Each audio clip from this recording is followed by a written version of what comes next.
So we're here at ECR 2013. I'm here with Dr. Les Folio. He's a radiologist at NIH, and he's also an adjunct clinical professor at George Washington University.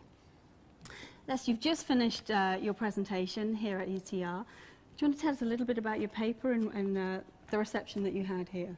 Yes, it was a great forum. A lot of folks presented their work from many nations on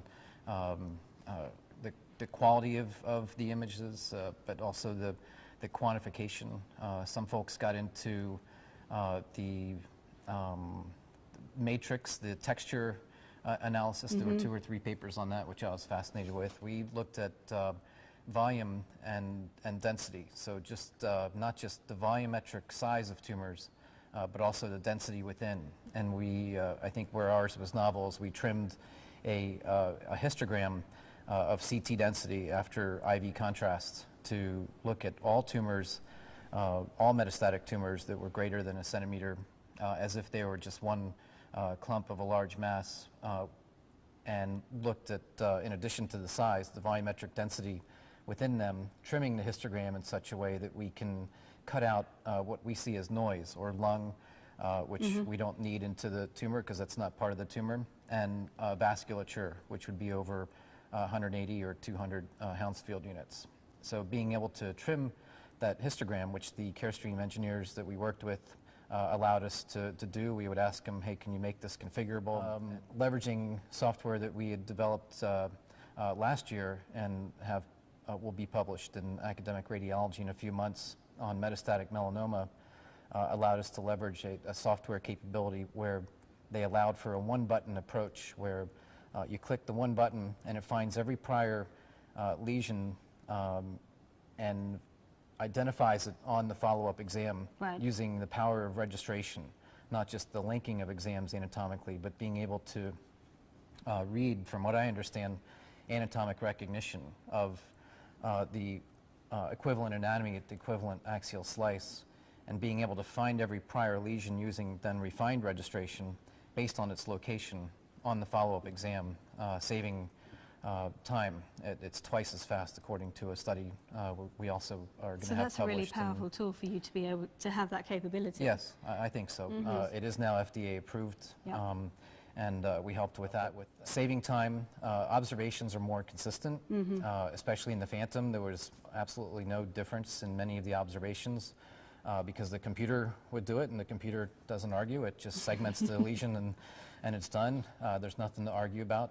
It does it very consistently. In one of our studies too with bladder carcinoma, we did find that the observations were more consistent using automation because there's less subjectivity. Now, you have to supervise all the programs. The radiologist will supervise these, saying, okay, I'm happy with the segmentation. That's especially true in what I presented because we looked at all lesions, and in alveolar soft parts sarcoma, these children and young adults have hundreds of metastatic lesions which are difficult to separate out. They're all abutting each other. So to look at them as one complete mass is actually easier in the long run, provided we can cut out the noise of lung and the vessels, and being able to look at these in volumetric 3D size and the density within. And we feel that that will give us the steepest trajectory.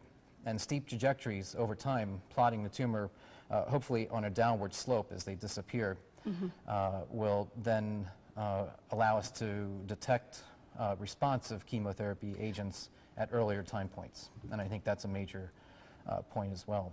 But the ability to leverage the software to take everything that's been previously segmented, which may be hundreds of lesions the way we're looking at it in this study, and 2 follow-up studies that we're currently doing, I think that will enable us to use the power of the registration and work with the Carestream engineers to continue improving these methods. So a one-button approach will allow an instant follow-up. It happens in about a minute. So the one-click button was something that a survey of radiologists by Jaffe and AJR, I believe, they surveyed radiologists across America in NCI-funded research, and 86% of radiologists said that they would measure tumors if it was a one-button approach. Right. So we use that as kind of a driver. So how does that 1 minute compare to what would be typical otherwise? About 10 minutes or so. Okay, so well, because you have to jump around to different lesions. Even now, with the current version that we use Carestream packs at NIH, and when we are going through the cases, it saves me time to use the prior key images that I can link to that particular study, and then register the exams across the studies of serial exams.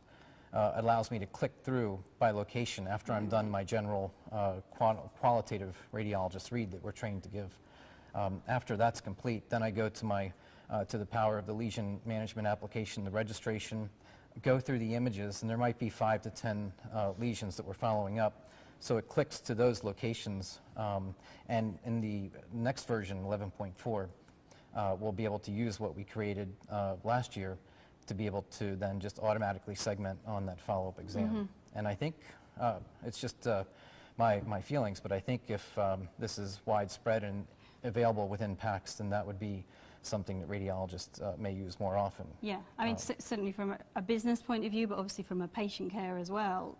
Well, it's all about the patient and what we can do collectively as a community for oncologic imaging to improve our product as radiologists to the oncologists. This won't solve that right away, but it's heading in that direction. And what we're And they're your customer at the end of the day? They're the internal customer. Okay. The ultimate customer is the patient, then the oncologist is our internal customer. So we're satisfying them to help them treat their patients. Yeah. But this is all part of the radiologist becoming more a part of the patient care. And that was RSNA's theme last fall was patients first, and it's a theme at this year's European Congress of Radiology too, to get the radiologist more involved in the patient care and producing more quantitative reports, because as of now we're not doing that. But our research again was focusing on the volume, not only size-wise, but the density, and shaping the histogram in such a way that we feel is optimal to cut out the noise and see what is viable tumor and what tumor is actually becoming necrotic. That's theory with CT. But the enhancing tumor, since we're including the volume, we're getting that external rim where region of interest doesn't quite reach that. And we know that inherently. So the better we can segment and apply these algorithms and present at conferences and learn the other techniques, then we can find out how to better do that.